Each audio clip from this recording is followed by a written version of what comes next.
ito po yung update ng bagyong Ulysses. Signal number 2 na po kami. Ngayon po ay ika-11 na ng umaga. Inaasahan na makakaranas sa matitinding pag-ulan at malakas na hangin ngayong umaga at sa dakong hapon. Ang storm surge ay posibleng umabot ng 3 meters. Noting Basti at Score 1 ay pinatutupad.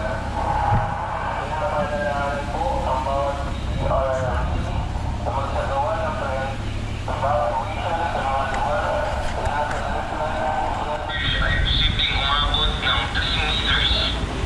No ceiling policy at Score 1 ay pinatutupad.